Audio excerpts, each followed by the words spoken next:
এটা জাতীয় সম্পদ, এটাকে রক্ষা করা আমাদের সবার দায়িত্ব।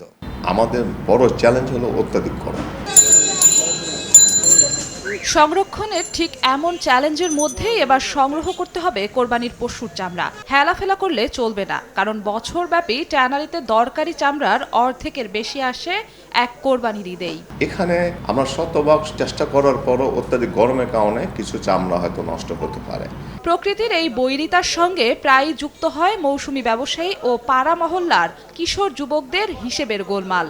সব ঝুট ঝামেলা মিটিয়ে হাত বদল শেষে দ্রুত সংরক্ষণ করতে এবার প্রতি বর্গফুট লবণযুক্ত গরুর চামড়ার দাম ঢাকার ভেতরে ৫৫ থেকে ৬০ টাকা আর ঢাকার বাইরে ৫০ থেকে ৫৫ টাকা নির্ধারণ করেছে সরকার, যা গতবারের চেয়ে ৫ টাকা বেশি।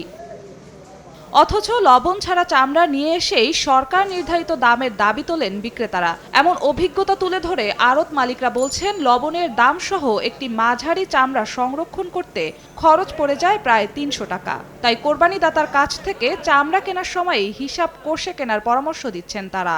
স্বাস্থ্য এবং স্বাদের মধ্যে চমৎকার একটা ব্যালেন্স করে পীর প্রিমিয়াম আয়োডাইজড লবণ। লবণের সঙ্গে লবণ কারিগর আছে। লবণ কারিগররা ৮০ টাকা থেকে ১০০ টাকা পার পিস নেয় লবণজাত করতে, এবং ওরাও মৌসুমি। আমাদের তো প্রকৃত লবণ কারিগর এত নাই, তারাও বিভিন্ন ডিস্ট্রিক্ট থেকে আসে। ওরা আইসা এখান থেকে লবণজাত করে, তো ওই একটা খরচ আছে। তারপর মাল ওঠা নামা কুলির খরচ আছে, ট্রান্সপোর্ট খরচ আছে।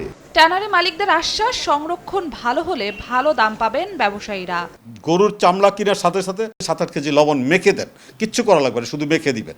মেখে দিয়ে আপনার চামড়াটাকে ৪টা করে ভাঁজ করে রেখে দেন, তাহলে আপনার চামড়ার গুণগত মান আমাদের সঠিক থাকবে।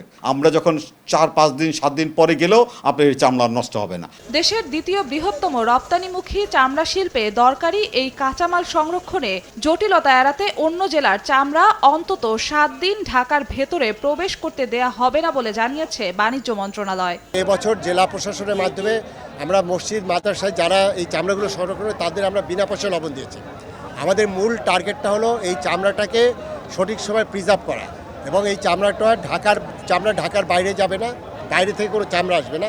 এবার ঈদ কেন্দ্রিক ১ কোটি পিসের বেশি পশুর চামড়া সংগ্রহের লক্ষ্য রয়েছে ট্যানারি মালিকদের।